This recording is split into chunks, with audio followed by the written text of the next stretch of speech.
Hello students, तो आज एक नया सफर हम शुरू करेंगे। सफर का नाम क्या है? Organic reaction mechanism. ठीक है, हमने क्या खत्म कर दिया? हमने नोमेनक्लेचर खत्म किया था, उसका JEE main previous year question, NEET previous year का क्वेश्चन किया था। ठीक है, देन उसके बाद हमने जीओसी पार्ट 1 खत्म किया था, उसमें हमने रिएक्टिव इंटरमीडिएट, आपका कार्बोकैटायन, कार्बोआनायन, फ्री रेडिकल, इसके बारे में डिटेल्स में डिस्कशन किया था। आपका resonance, inductive effect, hyperconjugation, ठीक है, then aromaticity, acid base chemistry, सबके बारे में डिटेल्स में डिस्कशन किया था which good number of question. ठीक है, देन उसके बाद हमने आइसोमेरिज्म शुरू किया था। आइसोमेरिज्म में हमने ज्योमेट्रिकल आइसोमेरिज्म देखा। ज्योमेट्रिकल आइसोमेरिज्म में सबसे इंपॉर्टेंट आपका है टॉटोमेरिज्म। ठीक है, देन आपका आता है ऑप्टिकल आइसोमेरिज्म। ठीक है, स्टेरियो आइसोमेरिज्म। स्टेरियो आइसोमेरिज्म में ज्योमेट्रिकल एंड ऑप्टिकल, ज्योमेट्रिकल में सिस ट्रांस दोनों इंपॉर्टेंट है। ठीक है, ऑप्टिकल आइसोमेरिज्म में आपका सबसे इंपॉर्टेंट है, आपको कायरल कार्बन तो पहचानना आना होगा। ठीक है,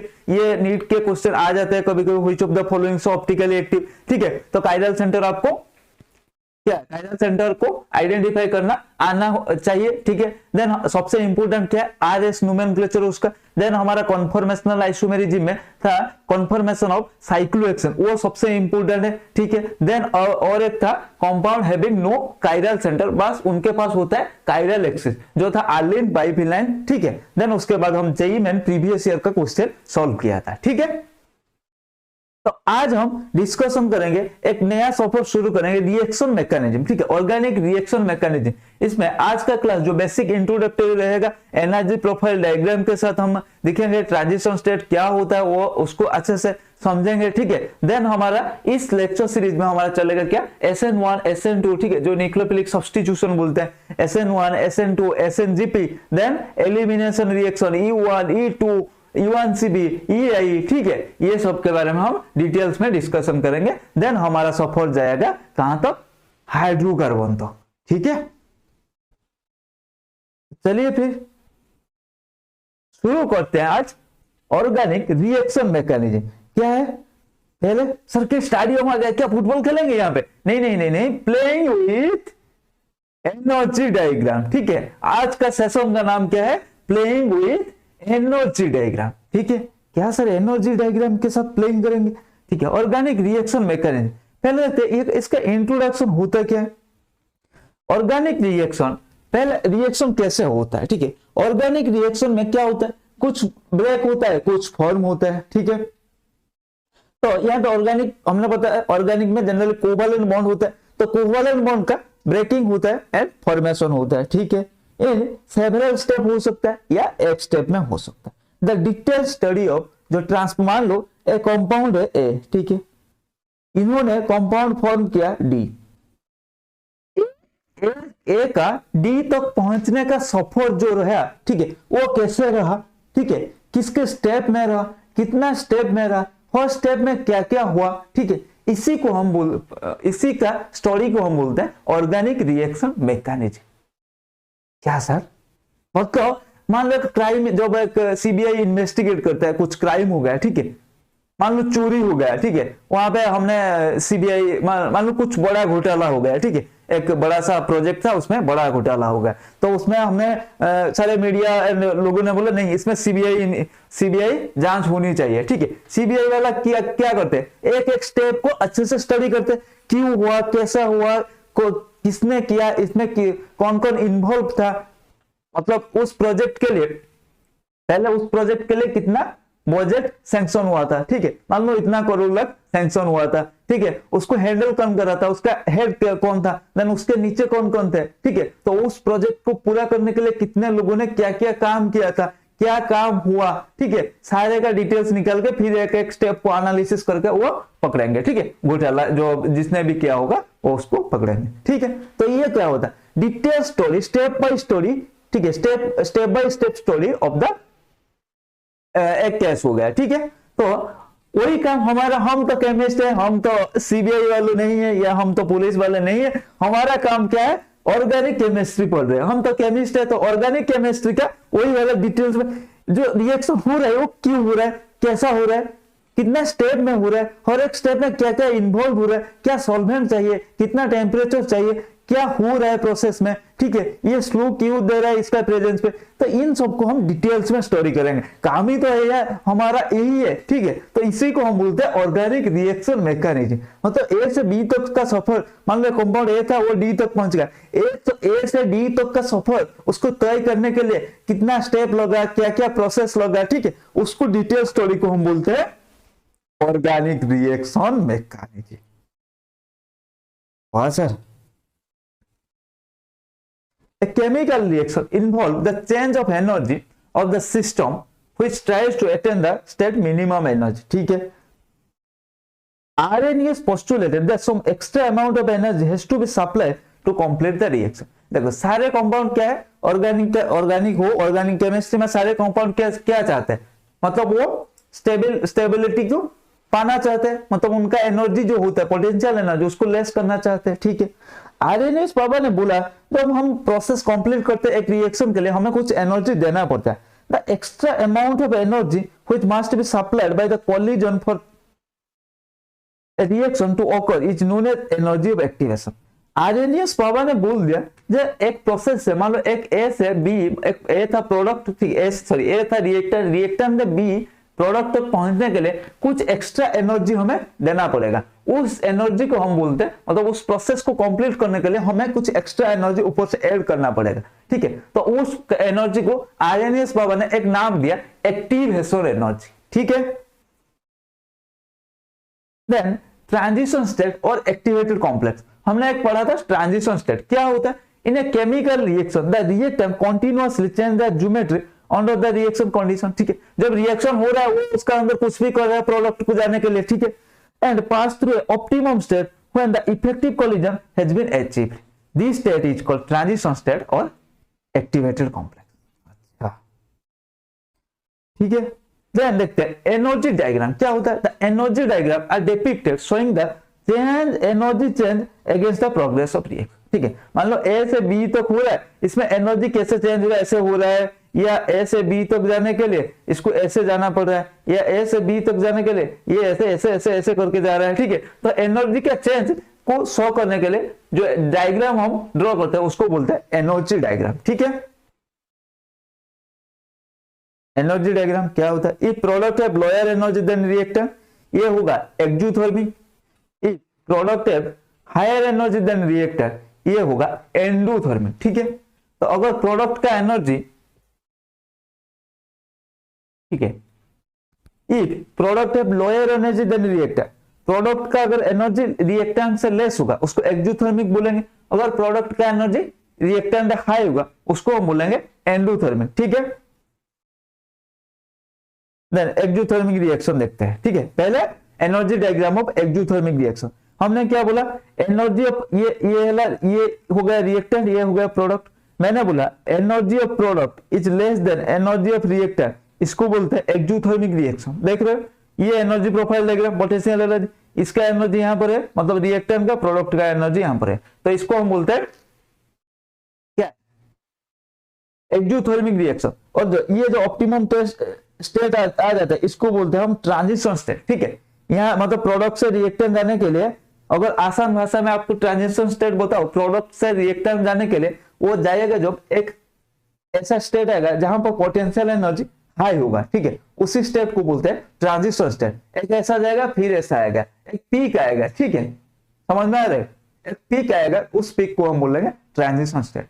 मान लो आप क्या कर रहे हो, आप जा रहे हो, मान लो एक समुद्र में जा रहे हो, समुद्र का लहर में आप जा रहे हो, ठीक है, वो कैसा होता है ऐसे ऐसे ऐसे जाएगा ना, ऐसे ऐसे जाओगे, ठीक है, ऐसे आप मान लो छलांग लगा रहे हो, ठीक है, नीचे से ऐसे जाओगे फिर ऐसे आओगे, ठीक है। तो वो ऑप्टिमम जो मैक्सिमम स्टेट होता है उसको हम ट्रांजिशन स्टेट बोलते हैं। मान लो इसका एक सिंपल सा एग्जांपल, आप क्रिकेट खेलो, ठीक है, क्रिकेट बॉल को जब मान लो एक छक्का लगाया, ठीक है, एक करके रोहित ने आया एक ऐसे करके छक्का लगा दिया, ठीक है, तो वो क्या हुआ, वो ऐसे जाएगा, एक हाइट पे पहुंचेगा फिर वो नीचे आएगा, ठीक है। तो उस ऊपर वाला हाइट को हम बोलते हैं जो मैक्सिमम हाइट में पहुंचेगा, मान लो यहां से गया यहां तक, ठीक है, देन फिर नीचे आ जाएगा, नीचे तो आएगा ना, ग्रेविटी है ना, उसको तो नीचे खींचेगा, ठीक है। तो वो वाला जो स्टेट है जो जहां तक ऊपर पहुंचा था, ठीक है, उसी को बोलते हैं हम ट्रांजिशन स्टेट, ठीक है। मतलब केमिस्ट्री में तो रिएक्शन को हम ऐसे नहीं बोलते, ऐसे जाएगा जो एनर्जी का एक स्टेट आएगा, फिर रिएक्टेंट से प्रोडक्ट जाने के लिए ये ऐसे जाएगा, ठीक है। मान लो एक एनर्जी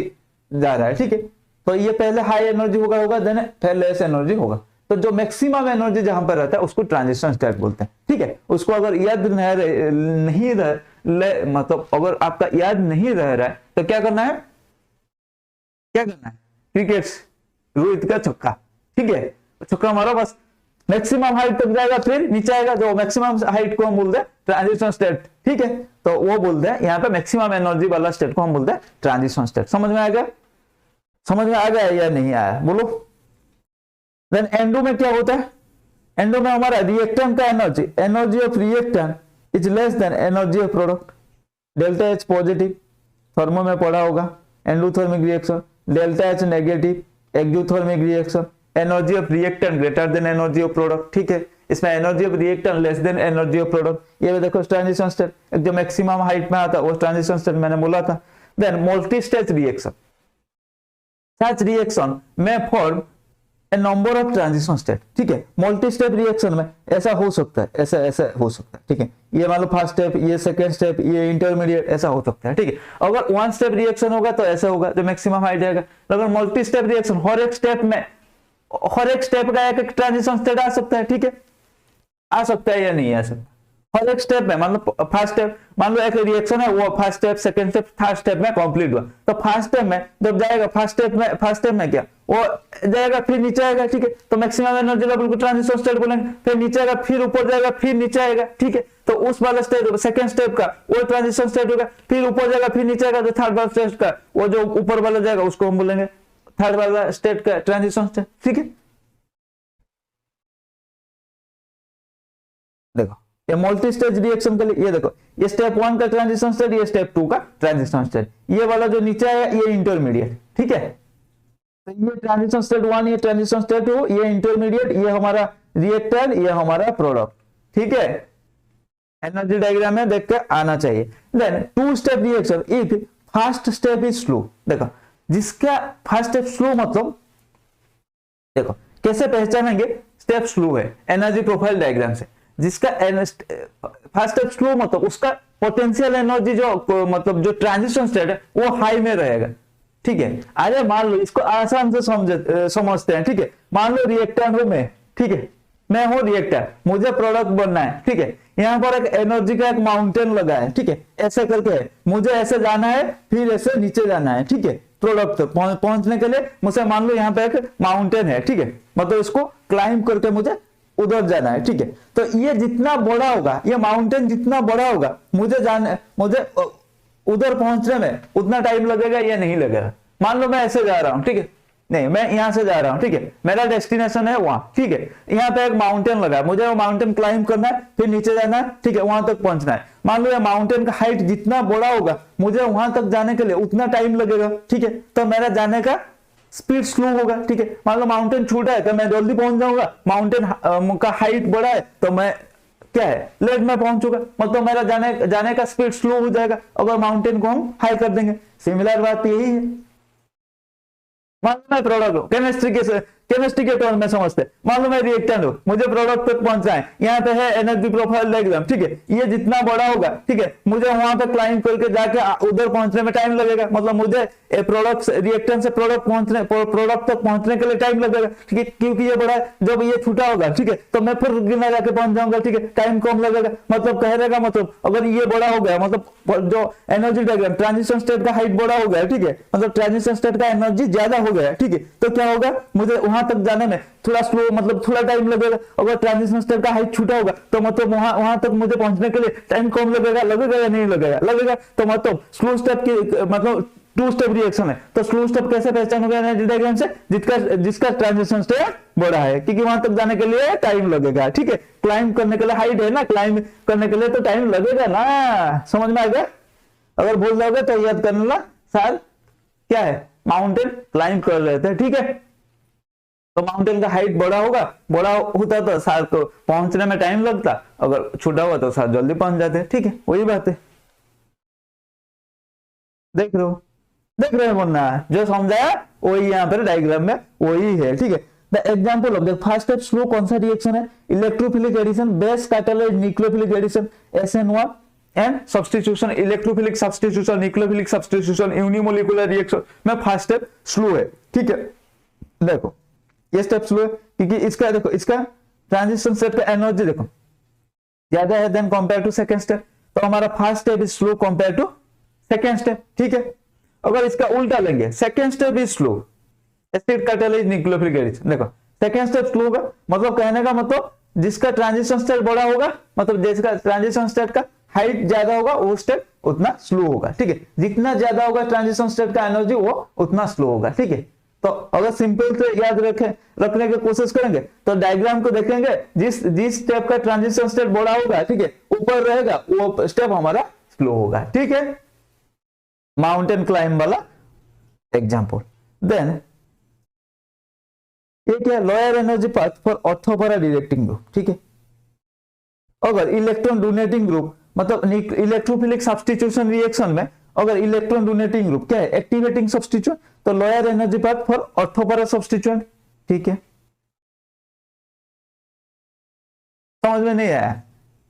नहीं आया समझ में? सर क्या बोल रहे, कुछ समझ में नहीं आया। देखो आपने तो कभी कहीं ना मतलब आपका कोचिंग में हो या आपका कॉलेज में हो पढ़ा होगा, ठीक है। Electrophilic substitution reaction, for electrophilic substitution के लिए क्या होता है, इलेक्ट्रॉन डोनेटिंग ग्रुप एक्टिवेटिंग होते हैं, ठीक है। एक्टिवेटिंग मतलब मोर रिएक्टिव होते हैं, तो ऑर्थोपैरा डायरेक्टिव होते हैं। एंड इलेक्ट्रॉन विथड्रॉइंग ग्रुप क्या होता है, डीएक्टिवेटिंग ग्रुप, मतलब रिएक्शन स्लो कर देते हैं, वो मेटा डायरेक्टिंग होते हैं, ठीक है। तो वही यहाँ पर आ गया। अगर उसको डायग्राम, एनर्जी प्रोफाइल डायग्राम में मैं बोलूंगा इसका एनर्जी प्रोफाइल डायग्राम थोड़ा ड्रॉ करके दिखाइए ना एक बार, कैसे ड्रॉ करते हैं, ठीक है। कैसे ड्रॉ करेंगे, कैसे ड्रॉ करेंगे एनर्जी प्रोफाइल डायग्राम, देखो। अरे जिसका एनर्जी ज्यादा होगा, एनर्जी प्रोफाइल डायग्राम है, जिसका एनर्जी ज्यादा होगा मतलब जो जिसका हाइट ज्यादा होगा वो स्लो रिएक्शन होगा। देखो ये मेटा सब्स्टिट्यूएंट, ठीक है। ये देखो इसका क्या हुआ, ये ज्यादा एनर्जी इसका ज्यादा हुआ, ठीक है, इसका लेस हुआ, तो ये जल्दी होगा पैरा सब्स्टिट्यूएंट। अच्छा ये ऐसा है।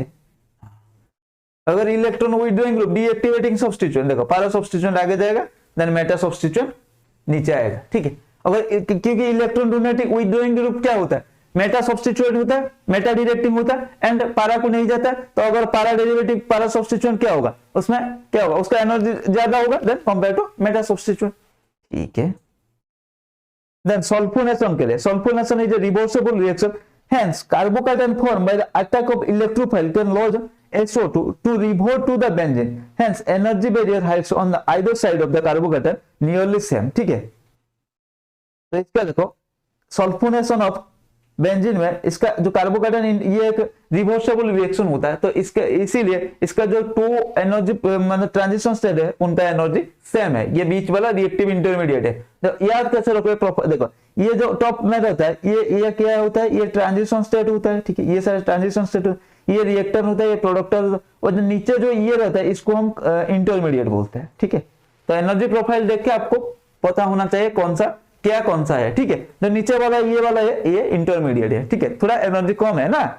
देन फिर ये जाएगा, देखो पहले रिएक्टेंट से इंटरमीडिएट बना तो ऐसे गया, ठीक है, फिर नीचे आया इंटरमीडिएट बन गया, इंटरमीडिएट अनस्टेबल होता है, इसलिए एनर्जी ये तो यहाँ तक तो नहीं आएगा, ऐसे तो नहीं आएगा, अगर यहाँ तक आएगा तो वो भी स्टेबल हो जाएगा ना, नहीं होगा, तो इंटरमीडिएट अनस्टेबल होता है, इसके इसीलिए उसका एनर्जी ट्रांजिशन स्टेट से तो कम होगा लेकिन रिएक्टेंट एंड प्रोडक्ट से ज्यादा होगा। देन फिर ये रिएक्टेंट बनेगा ना, फिर जाएगा, फिर एक ट्रांजिशन स्टेट अटेम्प्ट करेगा, फिर नीचे आएगा, ठीक है।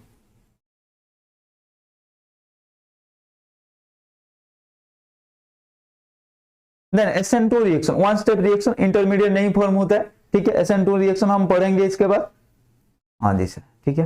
ये ट्रांजिशन स्टेट होगा।